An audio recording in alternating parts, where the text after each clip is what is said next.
Seguimos adelante en BTV Noticias y es momento de la columna de análisis de la consultora Factum. Ya le damos la bienvenida a su presidente, Óscar Botinelli.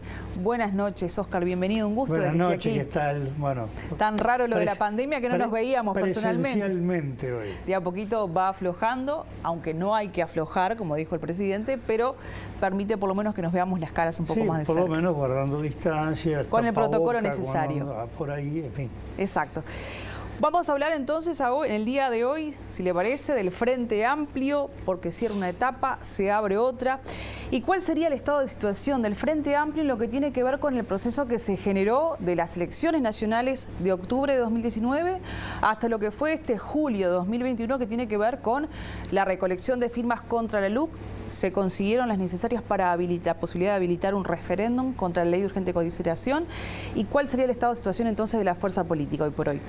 Bueno, una cosa que hemos dicho muchas veces, el Frente Amplio sufre un golpe muy fuerte la noche del 27 de octubre del 2019, cuando pasa del 48 al 39%, pasa de 50 diputados a 42, pierde la mayoría parlamentaria y avisora que un mes después, salvo circunstancias difíciles de dar que no se dieron, perdía la presidencia de la República.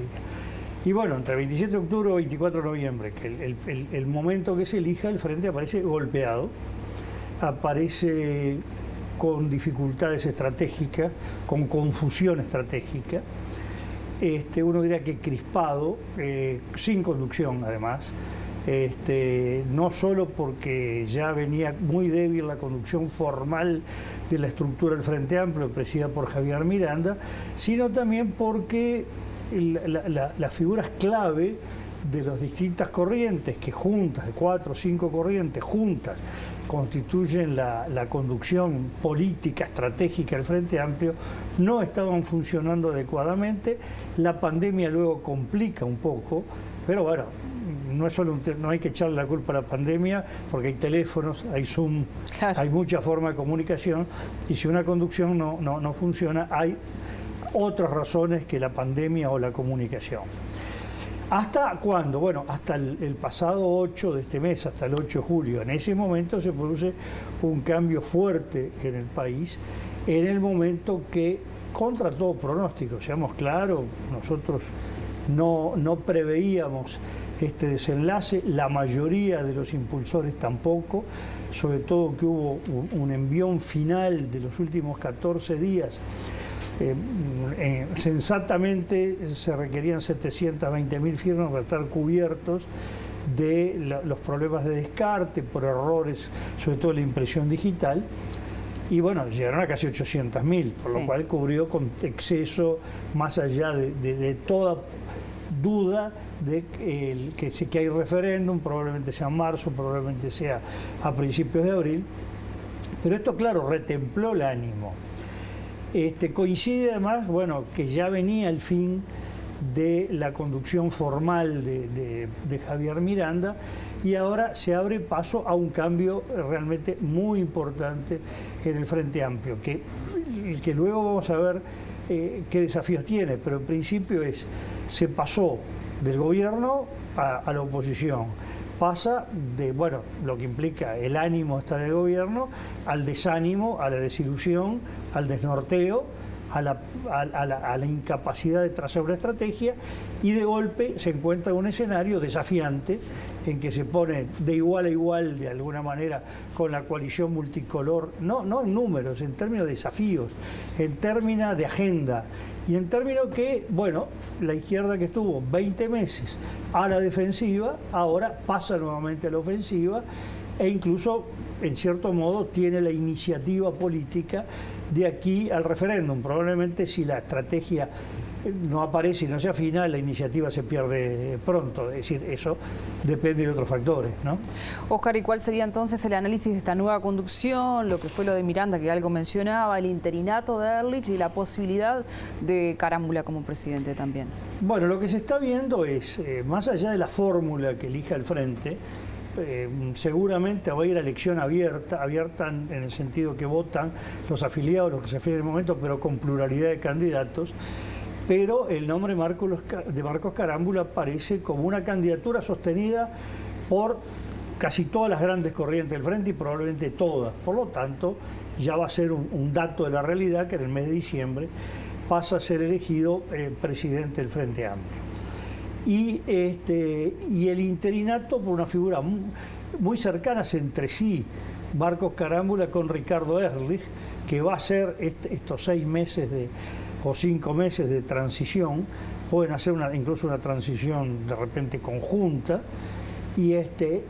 y lo que se observa es además que hay una reacción de los líderes de corriente.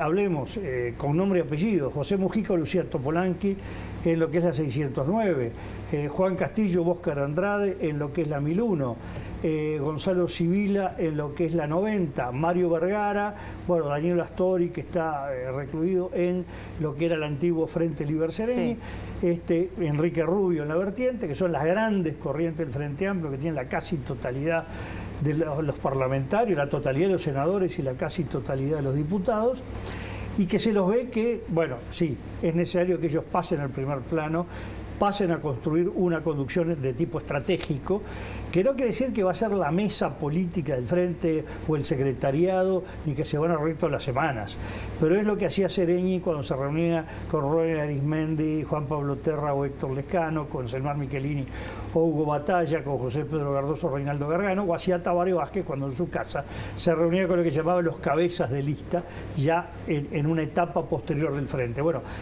aparentemente esto va a revivir con una personalidad como la de Marcos Carámbula, pero el tema no es solo esto, sino que a partir de ahí se empiece a pensar el trazar una estrategia que no es solo cómo va a enfrentar el referéndum de la ley de urgente consideración, que en última instancia, guste o no, terminan siendo plebiscitos sobre el gobierno, a favor o en contra, aquí, ahora, antes y en el mundo entero.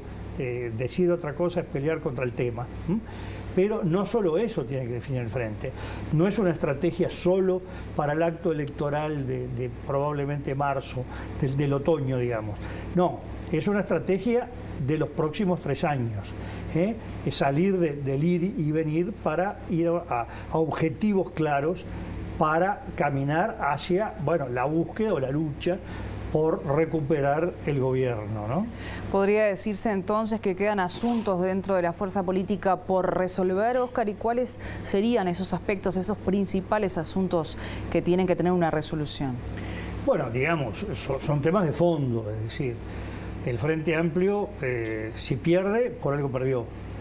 No solo perdió 9 puntos porcentuales, que son unas 200.000 personas de 2014 a 2019, sino que los estudios que hemos hecho nos da que entre 2004, 2009 y 2014 alrededor de 400.000 personas, que la sexta parte del Uruguay, no votaron al Frente Amplio en el 2024 y lo habían votado en alguna o varias de las instancias anteriores. Es decir, lo que pasa es que el Frente perdía y ganaba. Claro. Y en el 2019 siguió perdiendo sin ganar. El tema es por qué rotó esa gente, por qué perdió la sexta parte de los uruguayos, 400.000 personas, por qué perdió en el envión final la mitad de eso, 200.000 personas. ¿Dónde están las asintonías, las desconexiones? Es claro que ha perdido conexión con parte del sector más bajo, lo que técnicamente se llama subproletario, la gente que está en la vida, más a la intemperie, más indefensa, sin grandes estructuras laborales, con problemas incluso habitacionales. Ha perdido sintonía también con segmentos de las capas medias y particularmente con 2 tipos de capas medias. Donde menos pierde es en la clase media asalariada, pero pierde más, es decir, la empleada, y sobre todo profesionales, pero también perdió los profesionales. Pero donde más pierde es en los que trabajan por su cuenta, esto es lo que más ha perdido, y en los que son a su vez, trabajan por su cuenta siendo empleadores, es decir, el pequeño comercio, el pequeño servicio o el mediano, la pequeña y mediana empresa, pequeño y mediano productor rural. Y además tuvo una mayor pérdida en estos mismos segmentos en el interior que Montevideo. Es decir, que también se volvió a una nueva metropolización del Frente Amplio cuando se había, digamos, geográficamente nacionalizado en los últimos tiempos, particularmente en 1999-2004. Entonces, estos son desafíos que son estratégicos, son de fondo, que requiere no tanto hacer como pensar, estudiar la realidad. Y luego tiene temas también de agenda en un momento en que no están coincidiendo las demandas de sectores muy dinámicos que actúan en lo que se llama la nueva agenda de derechos, donde está el tema de equidad de género, donde está el tema de diversidad, donde está el tema de los derechos humanos del pasado, bueno, ya no tan reciente, pero bastante reciente.